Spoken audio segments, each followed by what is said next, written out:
Hello and welcome. I am Pranay Upadhyaya and you are watching Namaste World, your daily window into the biggest stories shaping India and the world. We start in Pakistan-Occupied Kashmir, where student protests over exam results have turned into a wider youth uprising against the Shehbaz Sharif government. In Central Asia, Kazakhstan joins the Abrahamic Accords, a move that is more about symbolism and strategy than about new ties with Israel. Over in the Indo-Pacific, the Quad faces fresh uncertainty as President Donald Trump is not expected to travel to India this year. New Delhi is the current host of the Quad summit. This puts the alliance unity against China rise to test. And in West Asia, reports says Pakistan offered troops for Gaza but at a steep price. We break down what is really behind this deal. And the biggest story of the day, ceasefire talks between Pakistan and Afghanistan have once again been suspended after fresh clashes erupt along the Chaman-Spin Boldak border, undermining the ongoing truce efforts. All that and more. Global flashpoints, power plays, and the stories that matter coming up in this edition of Namaste World. After fresh clashes erupted along the tense Chaman-Spin Boldak border, ceasefire talks between Pakistan and Afghanistan have been suspended once again. The talks held in Istanbul were meant to finalize a truce agreed last month. However, Pakistan's delegation walked out, accusing the Taliban of violating the ceasefire. Kabul denies the charges, saying Pakistani forces opened fire first, even as the negotiations were underway. Afghan spokesperson Zabihullah Mujahid says that Taliban showed restraint to avoid civilian casualties. Islamabad, however, claims its troops responded in a measured manner after firing began from the Afghan side. The exchange reportedly lasted for around 15 minutes before calm returned. The latest flare-up once again stalled effort to stabilize one of the region's most volatile borders, casting doubt on the fragile truce between Islamabad and Kabul. A fresh wave of protest is sweeping Pakistan-Occupied Kashmir, this time led by students. What began as anger over the unfair exam result has exploded into a larger youth rebellion against the Shehbaz Sharif government. So what's really driving this Gen Z unrest? Watch this report.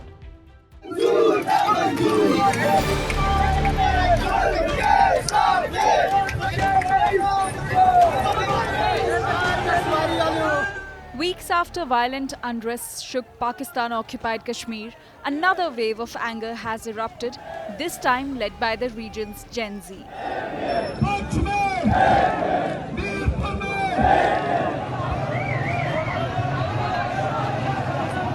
What began as a peaceful student protest over rising university fees and a flawed evaluation system has now snowballed into a wider rebellion against the Shehbaz Sharif government. The demonstrations began earlier this month at a top university in Muzaffarabad. But when an unidentified gunman allegedly opened fire on students, injuring one, everything changed. Viral videos on social media reportedly show a man firing shots as police look on. Furious students took to the streets, burning tires, vandalizing property, and chanting slogans against Islamabad.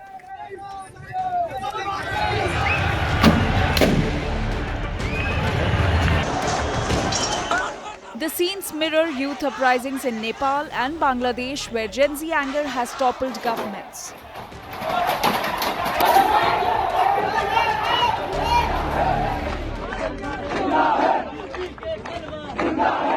So what are these students demanding?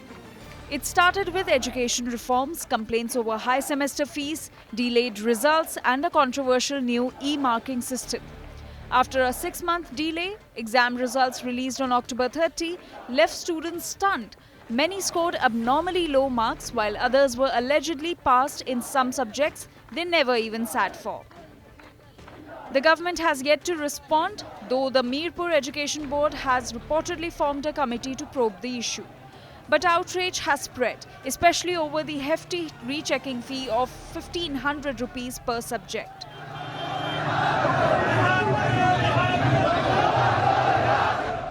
Now, intermediate students and teachers have joined in, raising issues beyond the classroom, crumbling infrastructure, poor healthcare, and lack of jobs.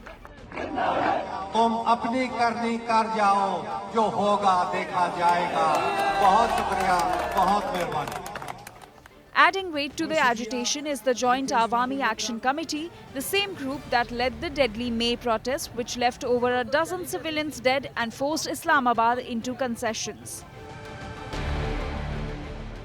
But this time, this movement has a new face: young, connected and defiant. The same generation that watched protests shake Nepal, Bangladesh and Sri Lanka is now making its own stand in Pakistan-occupied Jammu-Kashmir. And as the unrest grows, one thing is clear: Pakistan's youngest generation isn't just asking for marks or money anymore. They are demanding a future, one that Islamabad seems increasingly unable to deliver. With Jyoti Shukla, Bureau Report, India Today Global.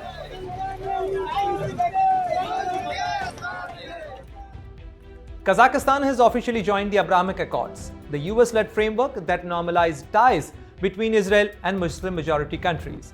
But here is a twist: Kazakhstan already had full relation with Israel. So why sign the deal now? Is it symbolism, strategy, or both? To know everything more, watch this report.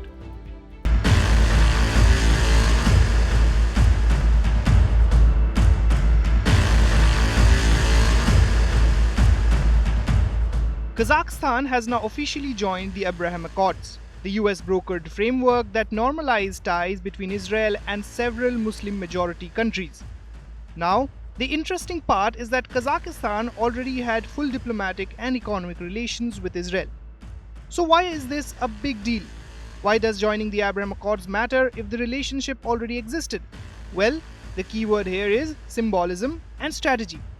Kazakhstan's President Kassym-Jomart Tokayev is visiting Washington and meeting President Donald Trump. This comes alongside the leaders of other Central Asian states as part of Washington's push to regain influence in a region that traditionally fell under Russia's political shadow, and more recently, China's economic sphere. This evening, I'm also delighted to report that Kazakhstan has officially agreed, and that's official now, as of about 15 minutes ago.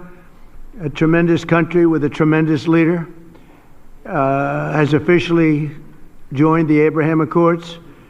And I just want to thank you, Mr. President. It's a great honor. It's a tremendous honor to have you. Really great. Central Asia today is like a geopolitical tug-of-war rope, and the United States wants back in the game. For the US, Kazakhstan joining the Accords is a diplomatic signal.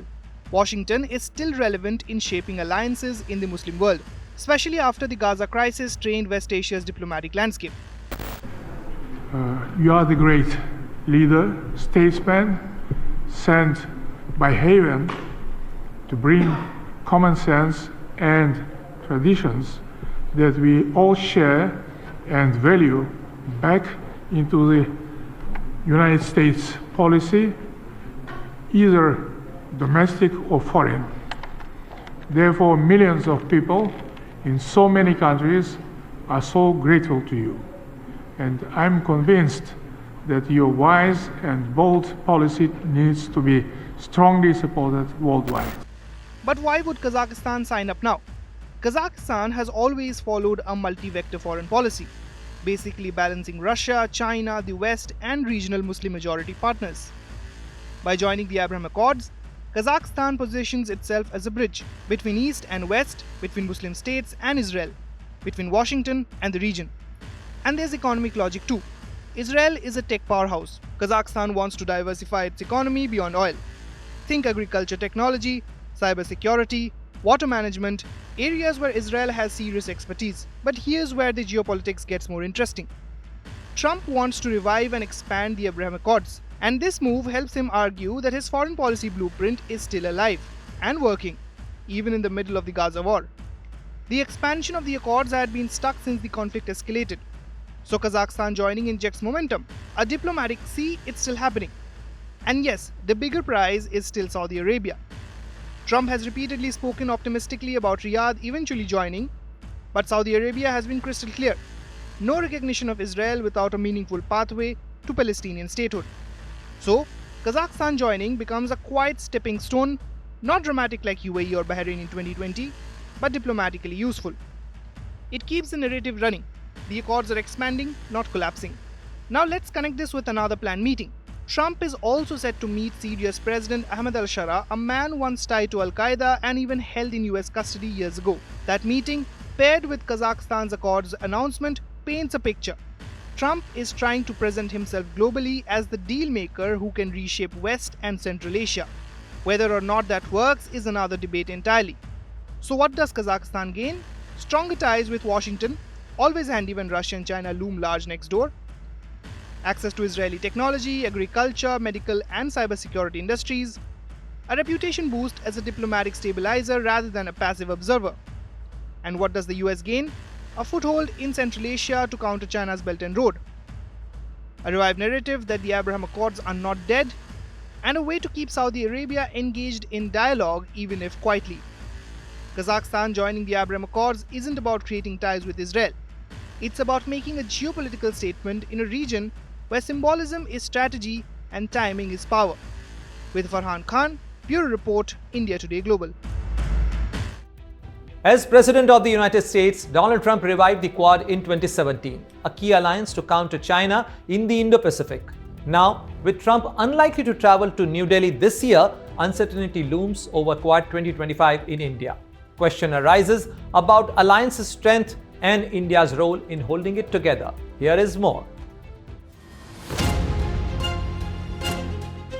It was none other than Donald Trump who revived the Quad in 2017, an informal alliance of India, Japan, Australia and the United States. Touted as an Asian NATO, the Quad was designed to counter China's rising influence in the Indo-Pacific. Trump's first term celebrated this revival as a legacy move. The idea found traction under the Joe Biden administration, which elevated it to a summit-level engagement. Yet today, the alliance faces uncertainty. India was to host the Quad summit this November, but reports suggest that Trump may skip the meeting, casting doubt on the entire summit. At the heart of the Quad's troubles is the Indo-US relationship. Once considered the cornerstone of the alliance, it's now at perhaps its lowest point in the 21st century. Provocative moves by Trump, including welcoming Pakistani Army Chief Field Marshal Asim Munir to the White House mere weeks after the India-Pakistan war, have strained ties. Add to that punitive tariffs, the highest India has ever faced, and the absence of a trade deal, and the foundation of the Quad begins to wobble. India is not just a participant in the Quad, it is central. The country is the world's most populous democracy, the fourth largest economy, and a military heavyweight. Losing India would be catastrophic for the Quad. Its absence would rob the alliance of credibility, strength, and strategic depth. Beyond size and power, India anchors the Indo-Pacific vision, countering China's ambitions and ensuring stability in the region. Without India, the Quad loses its purpose. Recent developments hint at an unsettling possibility. The United States appears to be engaging more actively with the Philippines in Quad-style coordination. In November, US Secretary of Defense Pete Hegseth met with defense ministers of Japan, Australia and the Philippines in Kuala Lumpur. The meeting emphasized joint military drills and established a framework for the Indo-Pacific Chiefs of Defense Cooperation Council. Some analysts suggest this could be a subtle signal to New Delhi. You are important, but perhaps not irreplaceable. But replacing India with the Philippines is no simple task. India's unique geopolitical weight and strategic position cannot be replicated. The Quad's Indo-Pacific strategy would be at serious risk without India. Around 2013, the US shifted from Asia-Pacific to Indo-Pacific, framing a move recognizing India's strategic importance. The Indian Ocean became central to US calculations, highlighting India as an equal stakeholder in maintaining regional stability. Interest in nuclear disarmament. Under Obama, this pivot gained momentum, but it was Trump who formally adopted the Indo-Pacific term as the cornerstone of US strategy. The same year, the Quad was revived. The message was clear: no India, no Indo-Pacific, no Quad as we know it. As India rises to a world power. Yet today, Trump's America First approach has destabilized US-India ties. Without a stable bilateral relationship, the Quad cannot realize its potential. India and the US are the pillars of this alliance. If one falters, the entire structure weakens. Today, its future hangs in the balance. And at the center of it all is one inescapable truth. Without India, there is no Indo-Pacific, no Quad, and perhaps no counterbalance to China's ambition. With Rudrashish Kanjilal, Bureau Report, India Today Global. Pakistan is in spotlight again, this time for allegedly putting a price tag on its soldiers. Reports claim that Islamabad has demanded $10,000 per troop from Israel to deploy forces in Gaza. So, is this peacekeeping or profit-making? To find out, watch this report. What if your country decided a soldier's worth in dollars? Would you be shocked, angry, or both? That is the claim rocking Pakistan today.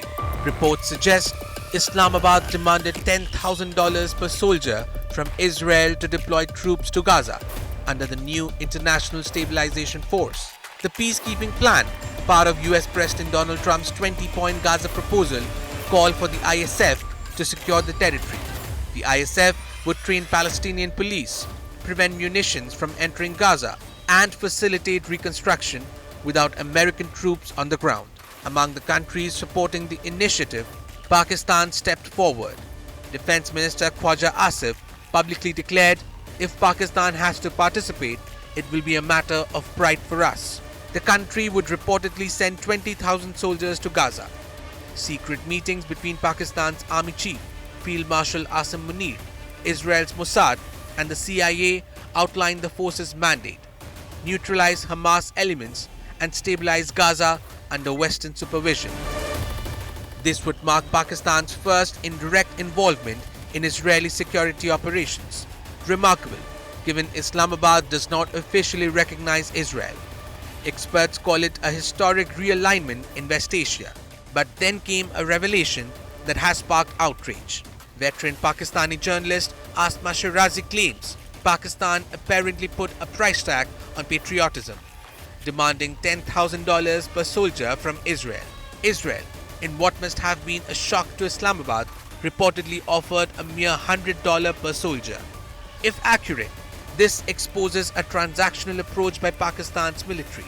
It raises questions about the country's so-called image as a defender of Muslim causes. The army's demand paints a picture of profit-driven priorities over principles, undermining Pakistan's credibility on the international stage.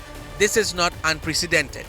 Pakistan has a long history of what analysts call a renter army, from sending troops to fight the Taliban in Afghanistan for billions of dollars from the US, to deploying forces for Saudi Arabia in regional conflicts. Financial incentives have often driven deployments. In 1979, Pakistani commandos helped Saudi Arabia reclaim the Grand Mosque in Mecca. Riyadh reportedly paid with financial aid and oil supplies. More recently, Pakistani troops were deployed for the FIFA World Cup 2022 in Qatar, coinciding with a $2 billion bilateral aid deal. The latest revelations have triggered public anger. Many Pakistanis question if their army is on rent or for sale. With tens of thousands of troops reportedly to be deployed to Gaza, the world watches. Are they peacekeepers or mercenaries? Pakistan faces scrutiny not just for the decision, but for the price tag attached to it. With Rishish Kanjalal, Bureau Report, India Today Global. As we wrap up today's show, here is a quick look at the top stories making waves around the world. China's export unexpectedly fell in October, signaling slowing global demand after months of rushing shipment to beat new US tariffs. Tensions rose as President Donald Trump threatened 100% levies over China's rare earth curbs before easing after his meeting with President Xi Jinping in South Korea, where both leaders extended their trade truce. North Korea fired a ballistic missile into the sea off its east coast, according to South Korea's military and Japanese Coast Guard. The launch follows last month's cruise missile test, coming as President Donald Trump and other world leaders met in South Korea for the APEC summit. In India's capital, New Delhi, air quality has plunged to hazardous levels, with residents struggling to breathe and urging swift government actions. The city's AQI hit 312, among the world's worst. Each winter, smog from vehicles, construction, and crop burning traps pollution, triggering the widespread respiratory problems. And that's all for this edition of Namaste World. Stay with us for sharp updates, deeper context, and the stories that matters from New Delhi to New York. See you again tomorrow at the same time, right here on Namaste World.